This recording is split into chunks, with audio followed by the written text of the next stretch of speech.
with a standing ovation and a round of applause, a resounding one at that. Please let us welcome.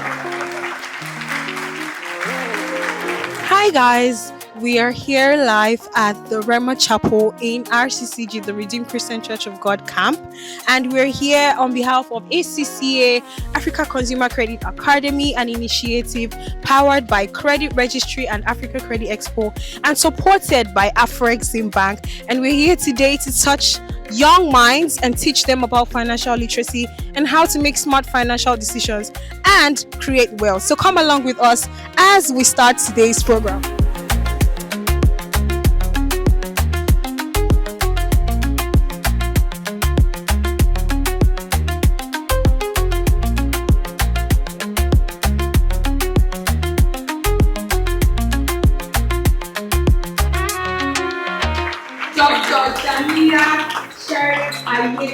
For me, I am Dr. Jamila Sharifa Yedu, and I am going to tell you that I am your money doctor. Can you guys say money doctor? That's who I am. Before we dive in, I do want to introduce a couple of my colleagues who have come with me. So I'm going to show you guys my Epic Nation today. We are from CreditRegistry, Nigeria's largest and pioneer credit bureau. I have here as well Esther Abimbola. She is from the communications unit from CreditRegistry. And to my right, I have Eze. Eze is from our training department. And my name is Nkechimo Broku. I'm the senior head corporate services for CreditRegistry. And it's nice to be here. Thank you so much. I want you to turn to Proverbs chapter 17, verse 16. Proverbs chapter 17, verse 16 says, "Why should a fool have money in his hands to buy wisdom when he has no sense?" Why should a fool be given money when he doesn't have wisdom or sense to use it? Right? My name is Omalaya Bella Sabo. I'm the convener of the Young Visionaries Conference themed The Burden of Ignorance. This year's conference was organized specifically to emphasize on how important knowledge is for the quality of life that we desire as young people. And thanks be to CreditRegistry for the support. It supported us in finance, supported us in bringing materials, and of course, educating the young people that were around, the importance of budgeting, the importance of finance, exposing us to quality knowledge that we desire and that is needed for the finance we desire for our future. So I'm going to ask maybe like three kids here. If I give you 10,000 naira, what will you do with that money? Who wants to raise their hands? Come up, I need three. Please state your name and tell me what you would do with 10,000 naira. My name is Sai. What I'll first do is pay my tithe. Then feed my parents, at least away from me. Then they used to do what they want to do around the house. Thank you very much, Tara. All right, why don't you tell me what you would do with 10,000 naira? Once it comes as a gift, I'll pay my tithe. Then I will invest the remaining in what I'm doing. Okay, like what? So like into my business, just get more of it. Okay. I'm going to save it. Okay, you're going to save it. Everything. All right. He will be hungry, but it's okay. He says he's going to save everything. So you tell me, of those three wonderful answers, which one do you think should be given that 10,000 naira? She has a really, really good answer. Let me tell you why. One, first thing she said, I'm giving it to God. You also said the same thing as well. But the second one, she put it in something that's actually going to multiply. And remember, God is a God of abundance. And I think that's a very important lesson. But let me just help you think of it in a very simple term. This is what I tell my children. I said that anytime money enters your hand, yes, you pay God. But the other one is that you pay your 60-year-old self. At your age, by the time you're 20, 30, you'll be able to run marathons, climb the tallest mountain. But by the time you're 60, your body won't be able to do what it's doing in its 20s and 30s. So every time you make money, you pay God, but you also give something to your 60-year-old self. So my young lady who got the 10,000 naira, please stand up, please come up to the front and receive your 10,000 naira. You would do with it what you said, yes? Amen. Amen. Amen.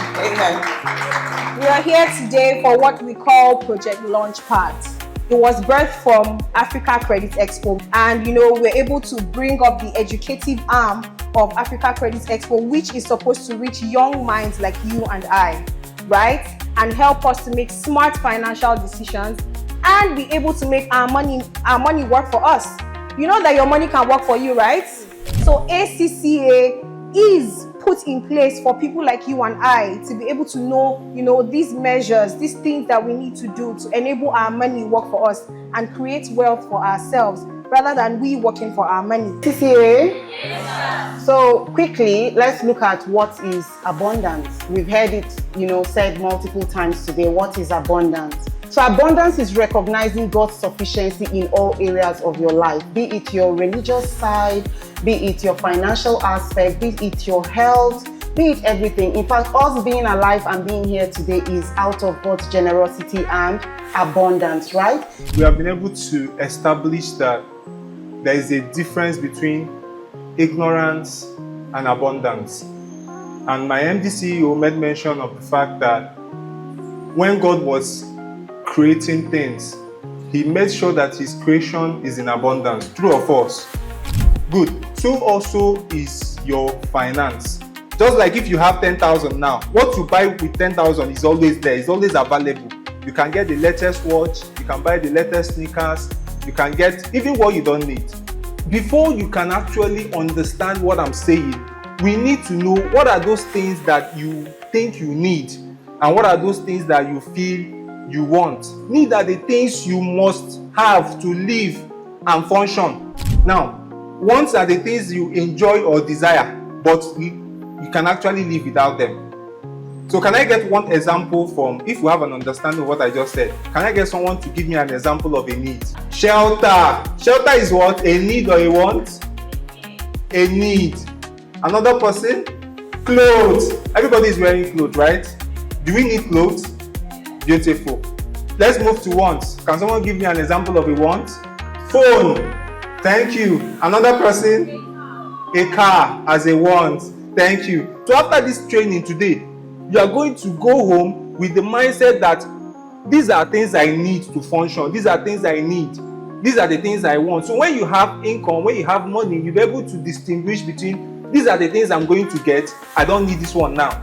Peer pressure, I think that this is one that we'll all have, no matter whether you're small or whether you're older.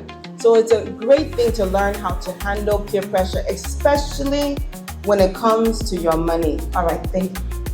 ACCA. Yes, so these are all your peers, right? In one way or the other. And across the age gaps, you have peers. And what do we mean by peer pressure?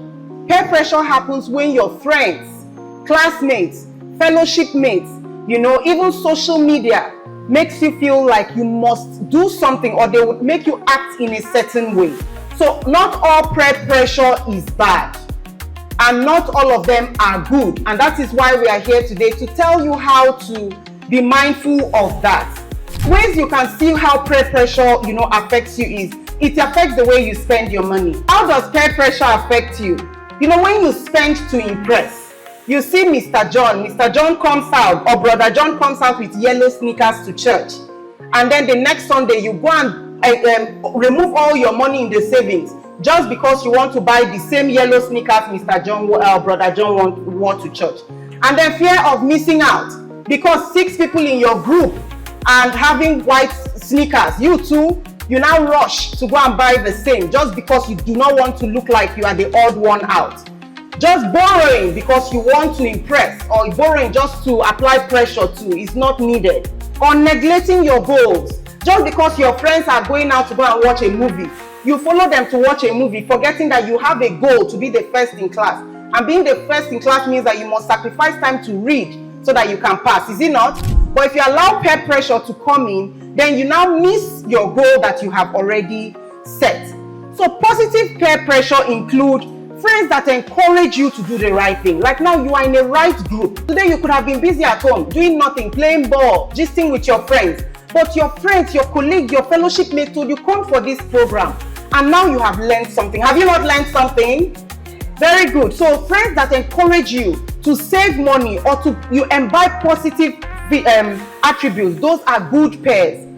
How to handle negative peer pressure. Number one, know your financial goals. If you do not plan, then you don't have goals. So always know what you want to achieve and stay firm to it. Learn to say no, not today. So even if your friend is saying, hey, I saw this beautiful, nice shirt, or I saw this nice biscuit, or what, let us buy. You should be able to say, not today, I have a goal. Do we all agree? Then you should choose your friends wisely. If you are in a friendship group and you see that this friendship group is not helping you grow, then you should be able to change friends so that you can grow. And then be honest to yourself. So thank you very much. ACCA. Today's lecture was so awesome. I learned about how to manage our money and how to make our money work for us. And today's lecture was so amazing because we changed our mindset from ignorance to abundance. So we learned that we have abundance, like we have abundance because God Himself created everything in abundance, and we, His creation, we are placed in abundance. I learned that we should learn how to budget ourselves. Don't spend money anyhow. I learned one, the importance of the mind, how far your mind can help you. Sometimes it's not really just about saying you want to do it, it's how much your mind can go. I also learned about budgeting. I learned saving, the importance of saving, and not just saving, how to budget and budget rightly. Thank you, ACCA. Thank you, Credit Registry, for this amazing and wonderful lecture. Thank you, Credit Registry. Thank you, ACCA, for this amazing lecture. Thank you, ACCA. Thank you, Credit Registry, for this amazing lecture. I'm very sure today my life has been transformed. Thank you. Thank you very much, CreditRegistry. We are very grateful. Thank you. Pastor Sam Abiola Omolayo, the convener. We really appreciate, giving CreditRegistry the opportunity to actually speak here to these beautiful young minds. Thank you so much, Pastor Sam, for having us here. We're happy to be here with the Africa Consumer Credit Academy, imparting knowledge upon our youth. Our youth are our future. The Africa Consumer Credit Academy's goal is to be able to empower 3 million families with financial knowledge and tools and financial literacy by 2030. It's a humongous goal, which is why we're so delighted to have a founding sponsor like Afrexim Bank and so many other companies involved in being able to reach this initiative. This is a perfect example here today. We're able to deliver a lot of the financial knowledge and tools right here at the Redeem Camp, and there's many, many more that we'll be doing between now and 2030 to reach that 3 million families. So thank you.